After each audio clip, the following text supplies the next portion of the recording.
Ya ahora tenemos en la misma rodilla, lo que hemos es quitado acá la rótula y hemos liberado los meniscos para poder observarlos mejor, ¿cierto?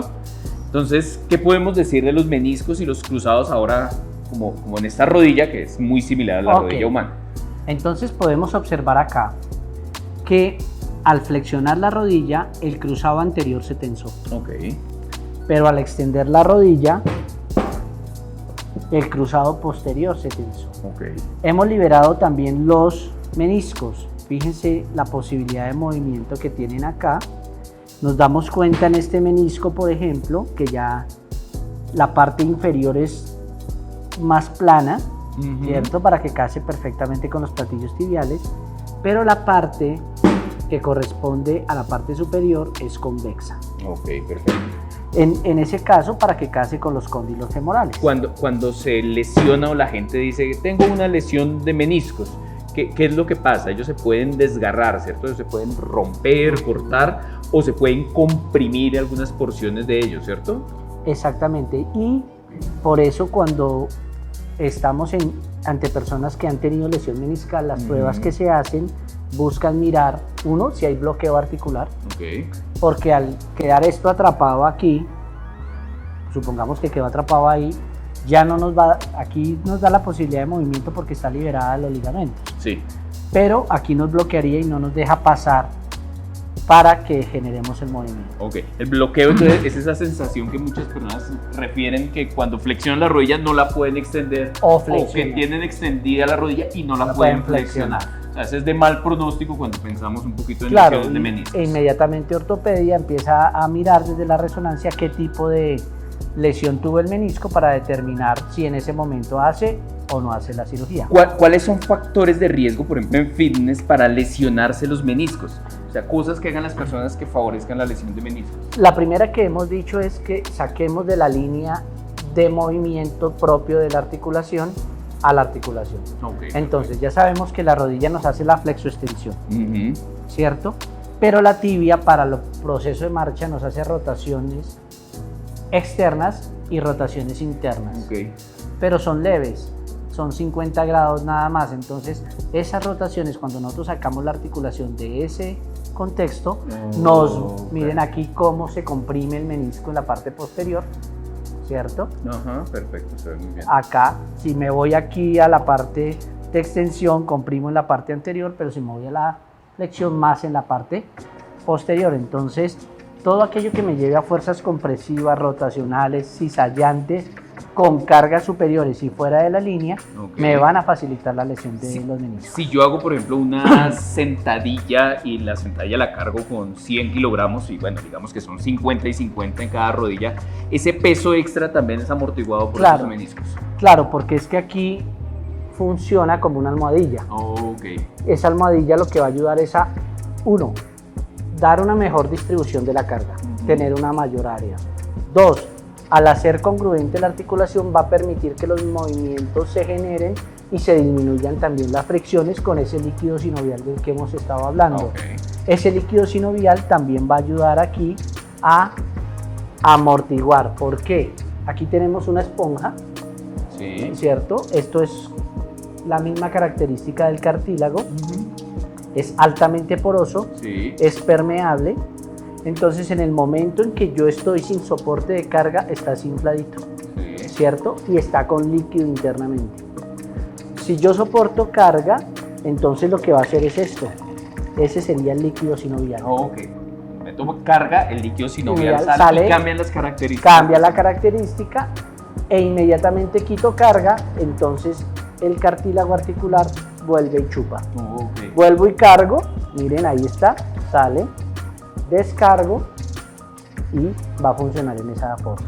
Entonces, tanto el cartílago articular que está en la epífisis y en este caso particular o en el caso de los discos intervertebrales, ese cartílago tiene esa función fundamental. No solamente aumentar el área de distribución de la carga, sino favorecer la fricción, pero adicionalmente amortiguar las cargas.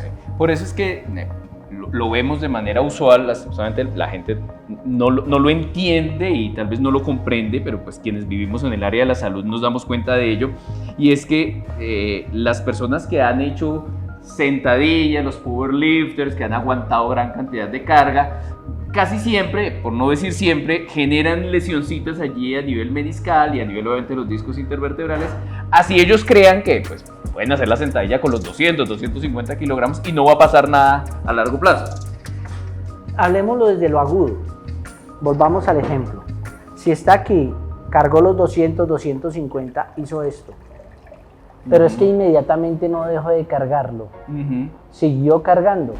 Por consiguiente, ya este menisco, comillas, está deshidratado. Y al estar deshidratado disminuyó su área y por consiguiente mayor posibilidad de solicitación y por consiguiente mayor posibilidad de lesión. Ok, perfecto. Bueno, eso tiene que ser ahí muy claro.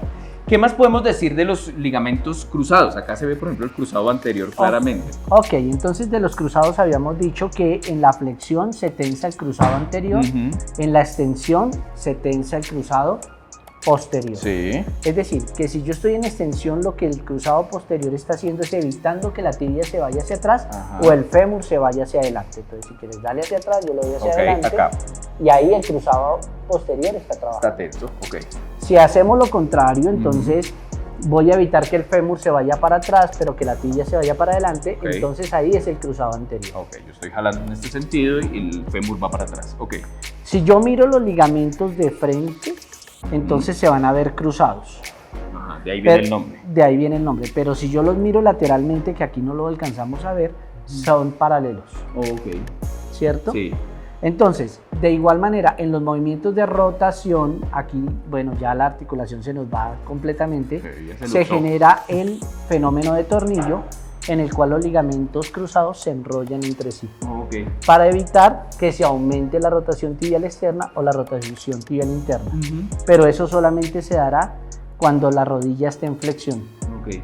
Porque cuando está en extensión, los colaterales no están permitiendo que nosotros generemos ese movimiento, están bloqueando. Okay. Mientras que si nosotros flexionamos, ellos se relajan y ya nos permiten el movimiento. Ok, perfecto. Por eso las lesiones en los futbolistas, cuando quedan con el tache clavado y la rodilla en extensión y se van, entonces inmediatamente ese fenómeno de tornillo va a contribuir, pero habitualmente se van es con rotación tibial externa, con rotación interna de cadera y flexión y valgo. Ok, perfecto. O sea, es un factor de riesgo, sobre todo cuando se utilizan taches muy largos en terrenos y con las canchas mojadas, pastos altos o cosas de estilo, y se clavan allí y se generan estos. Claro, miremos la lesión de Arias.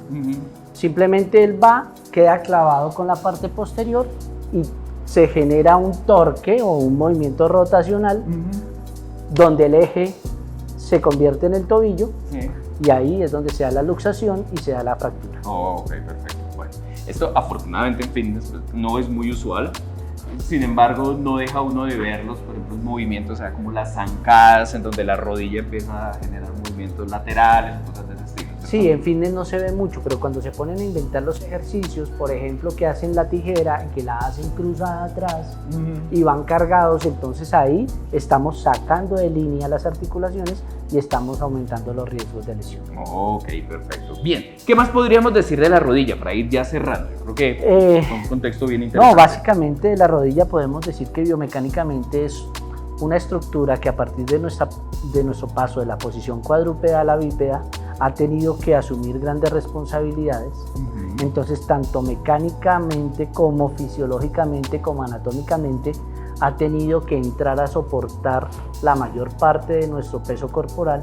Cuando antes estaba distribuido en 4 apoyos, ahora ella es la que ha tenido que asumir más el proceso. Okay. ¿Qué más podemos decir? Que el cuádriceps tiene 7 porciones, que hay ligamentos nuevos, no 4 como habitualmente se presenta, que tiene otros ligamentos que son importantes tener en cuenta y sobre todo en los avances últimos, sobre todo desde las rupturas de cruzado anterior, las investigaciones que han hecho los ortopedistas nos han llevado a evidenciar estas nuevas estructuras que serán parte de otro capítulo que desarrollamos. Vale, bien. Bueno, Siempre hay muchas cosas por decir, seguramente aquí Manuel quedará con la misma sensación que yo, en el sentido de que hay tantas y tantas cosas que vale la pena aprender y comprender desde una articulación, sobre todo tan compleja como la rodilla, pero la idea es que ustedes se lleven elementos muy claros, precisamente que puedan ser aplicables al ejercicio físico para la salud, al rendimiento deportivo, a la composición corporal, lo que sea, en donde claramente hay ejercicios que comprometen la articulación de la rodilla y donde vale la pena entender la articulación para entender el por qué sí y el por qué no de algunos ejercicios. Algo que también tendremos que discutir, Manuel, en algún capítulo posterior. Así que, bueno, la invitación es a que sigan este tipo de actividades académicas que hacemos, que sigan a Biomove, que compartan obviamente esta información si les parece útil, nos dejen también sus comentarios, nos sugieran también algunos temas que podamos revisar y pues bueno, estamos sencillamente para aportar a este fitness que sea más académico.